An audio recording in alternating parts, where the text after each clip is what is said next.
Nous revoilà les amis, donc du coup, j'ai visionné un peu la vidéo de ce que je vous avais fait voir sur le terrain. C'est vrai que ça reflète pas du tout la réalité. Ça en voit quand même bien plus que ce qu'on ne le croit. Le problème c'est que je ne suis pas équipé pour filmer en conduisant comme vous l'avez pu le voir, hein. C'est vraiment de la vidéo amateur à pas cher, hein. Et donc du coup vous n'avez pas vu grand chose. Donc juste pour vous dire que franchement, il lève beaucoup, très facilement. En tout cas, moi, mon terrain, mon jardin, c'est une véritable catastrophe. Le terrain, il est vraiment accidenté. Ça se voit pas visuellement comme ça, mais il est orné de trous et de mauvaises herbes très très dures, type chardon et compagnie. Donc du coup, ça le fait peiner à avancer, mais ça le fait lever quand même vachement, vachement. Vous avez vu, hein, il est plus tout neuf comme il l'était. Alors pour vous donner un aperçu global, on voit clairement qu'il n'a pas beaucoup touché devant, puisque on a presque l'impression que c'est d'œuf, un peu plus vers le milieu, et on s'aperçoit vraiment que le cul traîne réellement par terre, hein. On le voit, il y a de sacrées belles marques. Ça se voit bien sûr à l'usure au premier roulage. Hop. Et ça se voit également quand on fait simplement ça. On voit clairement que l'arrière il a du mal à remonter. Les suspensions fournies d'origine, soi-disant mieux sur le marché européen que sur les autres marchés parce qu'il est hydraulique. Franchement, faiblard quoi. Vous voyez bien quoi. Le cul traîne toujours par terre. Donc moi personnellement, je vais faire une petite modification à pas cher. Je vais choper du tube. Voilà, je vais redémonter mon amortisseur par le haut. Je vais choper du tube et je vais me couper une tranche de tube que je vais venir glisser à l'intérieur pour faire une entretoise. Donc je sais pas encore si ça sera du tube d'aluminium ou du tube de plastique. Je vais regarder ce que j'arrive à trouver, ce qui est le plus facile à couper. Du plastique pour du plastique me paraît pas mal non plus. Inutile d'en faire des caisses, mais c'est vrai que l'aluminium, ça pourrait être joli aussi. Donc je pense y glisser un petit tube d'aluminium ou de plastique de 10 mm, histoire de réellement décaler ce satané ressort. 10 mm voire plus, parce que comme on a déjà une cale d'origine qui doit faire facile 3-4 mm, probablement qu'elle sera plus grande. C'est le fameux petit capteur dont je vous parlais tout à l'heure. Donc je l'ai mis en place, effectivement. J'ai peut-être dû me tromper dans le fonctionnement, je l'avais déjà utilisé pour rencontrer de problème. Là j'ai pas trop saisi le délire, il s'est mis à biper alors que ma batterie se retrouvait à 2,5 volts, donc c'est très faible. Normalement on évite de descendre en dessous, maximum de 8,9 sur une lipo. Je l'avais programmé à la base à 3,3, mais j'ai pas trop saisi l'instant. Chose à savoir, c'est que j'ai utilisé une toute petite batterie. C'est batterie super slim, dont le nom compact, hein, en 2,7 ampères. Voilà, c'est de la batterie. C'est pas de la batterie de luxe, j'avais payé une misère d'ailleurs sur Robiking, hein.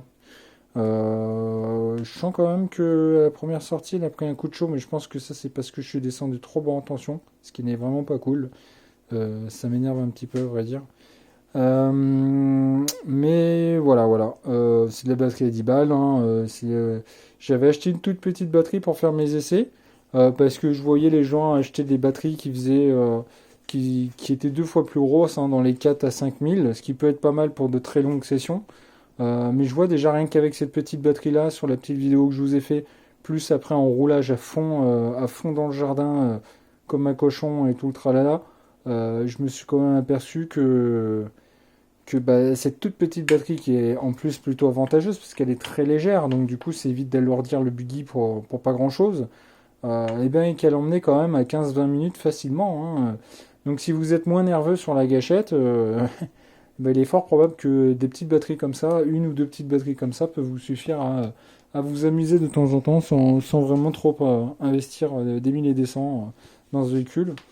Donc là, j'ai pas encore regardé, mais je vois pas de jeu particulier qui est venu s'installer. Il faut voir aussi les cascades qu'elle a pris. Elle a fait de jolies cascades. Donc ça m'a donné une idée sur le terrain. À mon avis, dans le futur, je vais m'orienter vers quelques vieilles planches de coffrage qui traînent dans mon jardin. Je vais fabriquer une petite rampe de saut et de réception. Et je pense que ça devrait être assez amusant. Donc là, on entend en arrière-bruit qu'on n'avait pas au début. Donc à voir si c'est réellement le brocheless qui lui tire trop sur la tronche. Enfin, cela dit, Je vois pas trop pourquoi ça serait le cas, puisque c'est un véhicule à la base qui est conçu au maximum pour ce moteur-là. Donc voilà. Le moteur en lui-même, il a bien chauffé, hein, mais bon, en même temps, faut prendre en considération la température actuellement. On doit avoisiner les 35 degrés à l'extérieur hors soleil. Je vous laisse imaginer un instant avec le soleil qui lui tape sur la coigne. En tout cas, chose sûre, c'est que mon petit ventilo à 2 dollars avec ses petites platines en aluminium de récup a clairement bien fait son travail, puisque c'est un variateur lorsqu'on l'équipe de moteur brushless a tendance à se mettre en sécurité à cause de la chauffe, puisqu'il n'est pas équipé de ventilateur d'origine, d'où l'optionnage possible. Et ben, vous savez quoi, il a fait à 100% son job, la voiture ne s'est jamais arrêtée, j'ai eu aucune baisse de performance. Franchement, j'ai vachement apprécié le moment.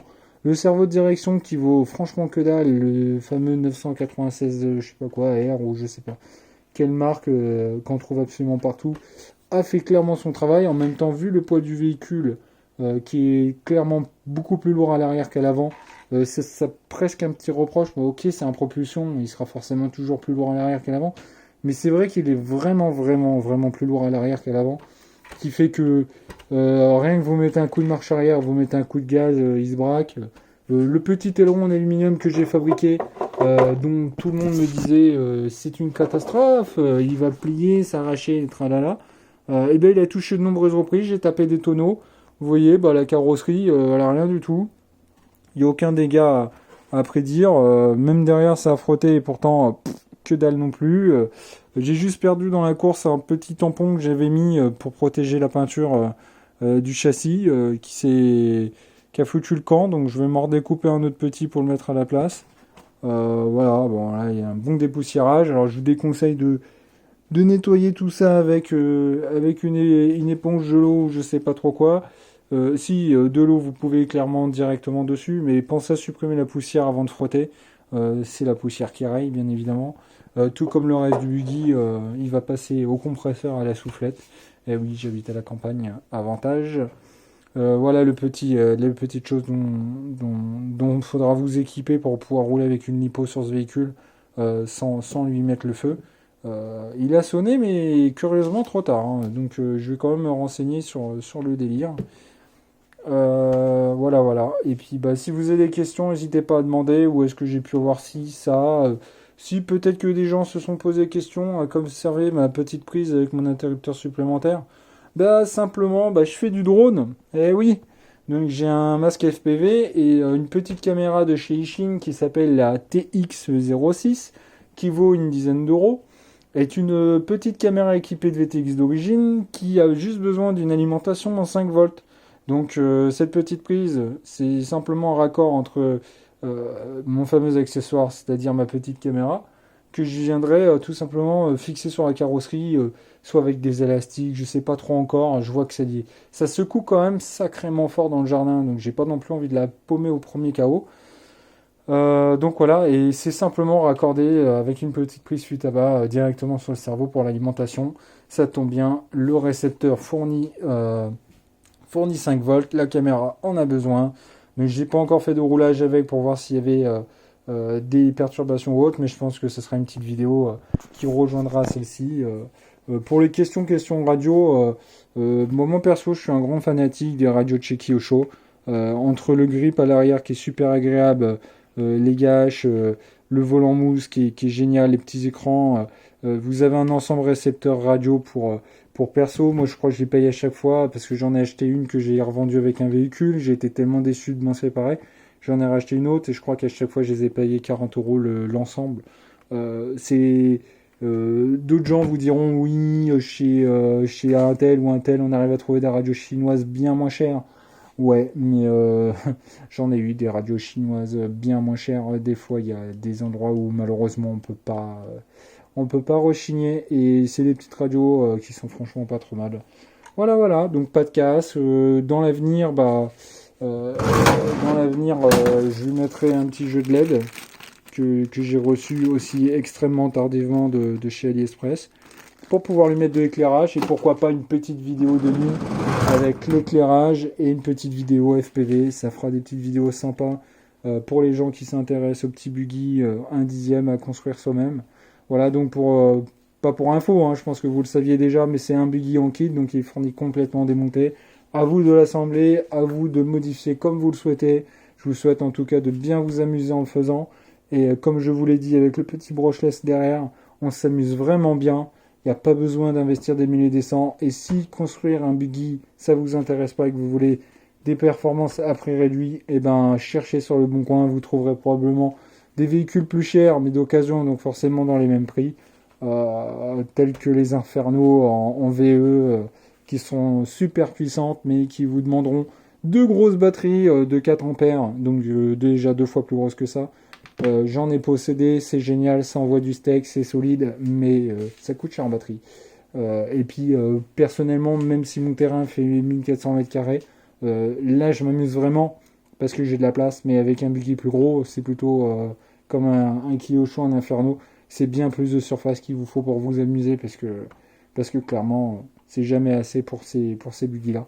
Alors que là sur du 1/10, vous pouvez vous amuser vraiment bien dans un jardin et tout le reste. Vous voyez, bon bah les pneus se sont usés correctement, je vois pas d'usure anormale. Ça s'est très bien passé, le grip est très bon. C'est super agréable d'entendre le bruit du pneumatique sur l'herbe. On sent réellement que c'est un pneumatique à pneumousse. Il y a aussi une particularité que j'ai énormément appréciée tout à l'heure avec le Sensored. C'est que j'avais jamais eu l'occasion de tester un brushless Sensored. J'avais toujours eu des brushless sans capteur. Et ça vous permet de pouvoir avancer à très basse allure. Vraiment très très basse allure. Sans à-coups. C'est très propre. Alors, je sais pas s'ils installent ce genre de choses sur les crawlers quand ils font les démonstrations, quand ils s'amusent tout simplement les gens avec des trucs très réalistes sur des rochers ou autres pour pouvoir avancer à basse vitesse avec beaucoup de puissance. Mais en toute sincérité, c'est super agréable de voir qu'on peut rouler très peu vite. Un autre reproche que je lui ferai, c'est le différentiel. Franchement, il gavant. Comme l'arrière a tendance à traîner du cul, on retrouve souvent l'arrière délaissé. Donc du coup, ça arrive très souvent que vous avez une roue qui se met à tourner dans le vide. Différentiel oblige, vous vous retrouvez avec une roue qui ne tourne plus. Il n'y a plus de puissance. L'autre puissance, elle est renvoyée la roue qui est dans le vide. Vous vous retrouvez sur place. Je ne sais pas s'il est possible de faire un glissement limité là-dessus. Ça serait vraiment génial parce que ce serait vraiment le très gros reproche que je lui donnerais. C'est vraiment cette chose-là. Le fait est que le différentiel est bien trop light et que à la première pause à l'arrière du train, on se retrouve à perdre très rapidement la traction. Et étant donné que c'est pas un 4 roues motrices, on se retrouve tout simplement bloqué. Sinon, franchement, on s'amuse bien et largement suffisant. Donc, pour rappel, moi le buggy avec frais de port envoyé par vous savez qui, je l'ai payé 125 euros. Bien évidemment, faut compter une dizaine d'euros. Perso, moi, j'ai payé ça sur eBay une dizaine d'euros. La bombe pour le peindre, parce que j'en avais plus dans les magasins de modisme qui étaient fermés à côté de chez moi. Voilà. Le petit moteur à 2 $, un bout d'alu si vous avez, sinon ça doit coûter 5 euros chez Leroy Merlin, une toute petite plaque en aluminium. Pour information, ça doit être du 1,5 mm dans ces eaux-là en épaisseur. Voilà. Le petit moteur, il est à 20 balles. Si vous additionnez les roulements, il y en a pareil, les roulements, il y en a pour rien du tout. Si les roulements, je les ai achetés sur AliExpress, je crois que j'ai dû les payer 3 euros, 4 euros maxi, même pas 3 euros, je crois. Donc les roulements, le cerveau.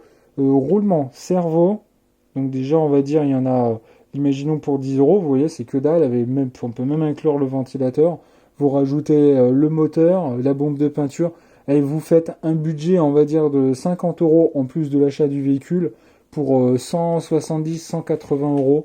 Vous roulez. Je vous parle pas de radiocommande, je vous parle uniquement du kit, vraiment au plus complet.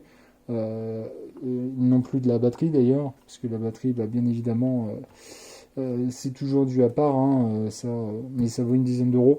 Mais bon, si vous vouliez tout inclure avec une radio, dans les 220, vous arrivez à vous en sortir. Si vous faites vraiment attention à vos dépenses, 220 euros, vous avez une voiture neuve pour vous amuser dans votre jardin qui franchement pousse pas mal. Voilà, je vous ferai d'autres petites vidéos et puis bah, voilà, amusez-vous bien et puis n'hésitez pas à poser des questions. Moi j'en avais plein de questions. Le problème c'est que des DT03T, ben, il n'y en a pas. Et en français des vidéos encore moins. Je suis pas du genre à rechigner à répondre aux questions aux gens ou essayer de les aider. Je ne suis pas non plus un expert en la matière. Je suis comme tout le monde, je m'informe, une fois informé, je fais, ça fonctionne, je suis content. Voilà. Salut!